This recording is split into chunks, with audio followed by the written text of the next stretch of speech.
This video contains spoilers for seasons 1 and 2 of Galavant. If you haven't seen the show, please watch it. It's currently streaming on Netflix and is available on Amazon Video, YouTube, or iTunes, and the show's only 18 episodes across both seasons. Not enough people watched it when it was airing, so if you haven't seen it, go check it out. I promise you won't regret it. But on with the video.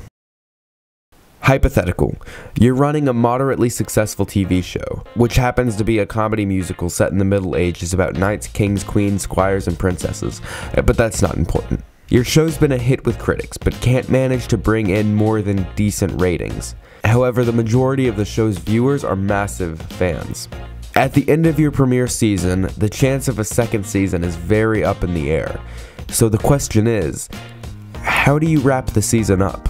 An obvious answer would be to issue a sort of promise to the fan base that if the show returns, they'll have more of the same great content to enjoy. But what if you thought outside the box? What if, in the last episode of the season, you broke up all of the characters the fans have come to love, and left them shocked and in store for an entirely new kind of adventure if a second season arrives? That's crazy, right? Well, it's exactly what Dan Fogelman and the team behind Galavant did.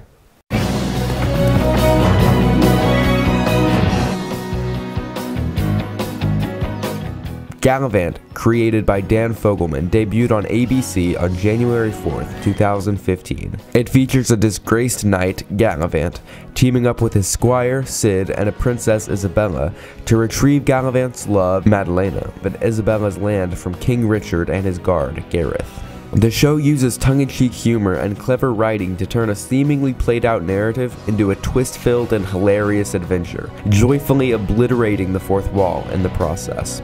Not to mention featuring brilliant songs from Alan Menken, which can go from portraying a character's mindset to discussing the show's Nielsen ratings at the drop of a hat.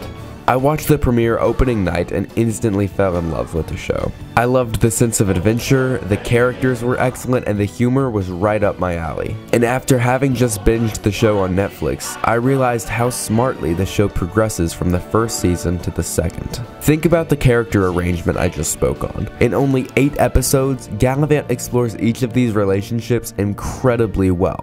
By the end of the season, we've grown very accustomed to how these different characters bounce off each other, whether they get along or not, etc. In fact, Fogelman and the writers thought we had become too accustomed to spend most of the second season spectating the same relationships. So for the second season, they flipped the whole system on its head. Our group of heroes is disbanded, the king and queen are separated, and the king's guide is removed from the king. By the end of the finale, Galavant and King Richard, former enemies, are stuck in a boat in the middle of the sea together.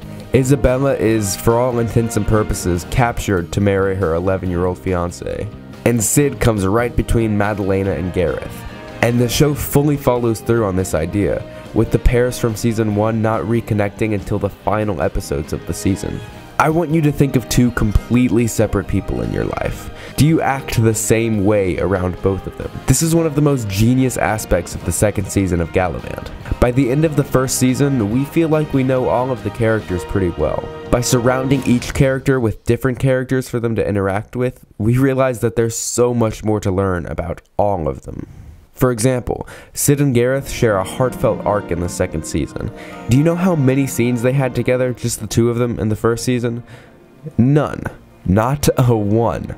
Or also the story of love and betrayal shared by Madalena and Gareth, 2 characters who showed nothing but contempt for each other in season 1. But perhaps the biggest character transformation comes with my favorite character, King Richard. Richard evolves from a lovable villain to arguably the show's lead protagonist, with a love story, pet dragon, and the one sword to rule them all. The characters would never have been able to evolve at such a degree if they had remained in the same layout as the first season. As author Neil Donald Walsh is quoted as saying, "Life begins at the end of your comfort zone." After spending 8 episodes with each other, the characters had to be cracked a bit to break out of their shells. A great result of the separation of the characters is the satisfaction and joy of seeing them finally reunite towards the end of the season. I tear up a bit every time I see Cid and Gal joyously embrace, or Galavant and Isabel run into each other on the battlefield. Those moments feel earned because we feel that as much time has passed as the characters do. The last point I'll touch on is the season's masterful conclusion. Season 1 had a brilliant ending, and Season 2 was not to be outdone. The last 2 episodes chronicle an epic battle and thread all of the plot lines of the season together in a clever and satisfying way. But the last couple of minutes are just as impressive as that feat. By the end of the season, the odds were looking good that the series wouldn't get picked up for a third. Knowing this, Fogelman and crew wanted to deliver a satisfying end for our characters, while also keeping some threads open in the case of another surprise renewal. And they executed this beautifully. The finale is absolute perfection. It lays down plenty of ground to tread in a season 3, and is also a beautiful ending to the series. And since the show was cancelled in 2016, it's unfortunately the series finale. Unless Netflix wants to pick it up for a 3rd season or something, but I don't know, that's not up to me. Please, Netflix, please. I think that the 2nd season of Galavant is a perfect season. It puts each character into a strange, new environment, and we're able to delve deeper into each of them because of it. It gives us more of what we loved from the 1st season and brand new ideas at the same time. It's a blast from start to finish and ends on a pitch-perfect note, an excellent amalgamation of resolution and advancement. There's really nothing left to say, except that I believe in Tad Cooper.